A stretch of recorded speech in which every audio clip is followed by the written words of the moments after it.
खुलुमबाय रायजो राजा नोंथांमोन नैबे समाव दंफैयो आङो आंनि बानलु बागानाव आंनि बानलु बागाना लासैनो देरबोनो हमगासिनो बियो खोब 17-18 दिनसो जाबाय आंनि बानलुआ गासिबो थांजोबबाय नाय नोंथांमोनहा गासै 8 बिगा दङ नैबे प्लटआव 2.5 बिगा आरो ओरैजा बैथिं गोजानाव दङ नोंथांमोना निस्सय नुहुरदों आरो बै बेरादुमनियाव दङ माखासे टटेल 8 बिगा दङ मारैहाय जायो बेखौ उनाव मोनथिलांगोन लासैनो नोंथांमोननो देनांहाय फिथाइ थायनायखौ आङो देखायगोन दा गायनाया माने 17-18 दिनसोल' जादों दा बयबो थांजोबबाय फ्राय फुलियानो बियो इसोरनि अननायाव मोजाङैनो दा जालांगासिनो दङ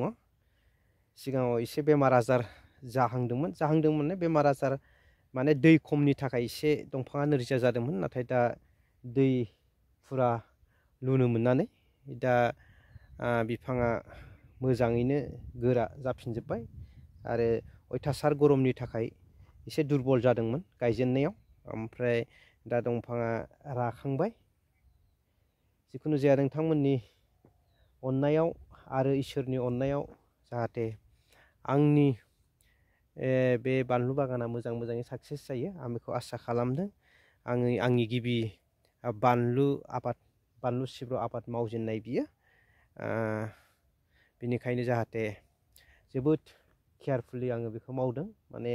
सानफ्रामबो आङो बेहाय सार्भिस होगासिनो दङ आङो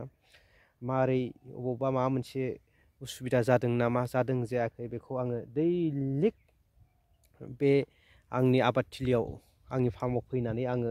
नायफैयो अबे फुलिया मा महर लादों अबे फुलिया मा महर लायाखै दै नांगौना नाङा माने हाग्रा दुदों ना दुदों बेफोरखौ नायफैयो दा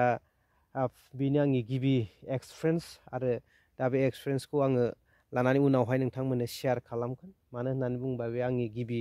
आबाद मावजेननाय बानलु सिब्रनि आबाद एसेनोसै नोंथांमोन जायखिजाया गेजेर आं नोंथांमोननो आंनि बानलु आबादनि नुथायखौ आङो देखायलांबाय थागोन आरो आंनि एक्सपिरियेन्सखौ शेयार खालामगोन बेनो आंनि फार्स्ट बानलु सिब्र आबाद मावजेननाय आंनि लाइफआव एसेनोसै गोजोन्थों उननियाव नोंथांमोननो आरो आङो देखायलांनो सेस्था खालामगोन थेंक इउ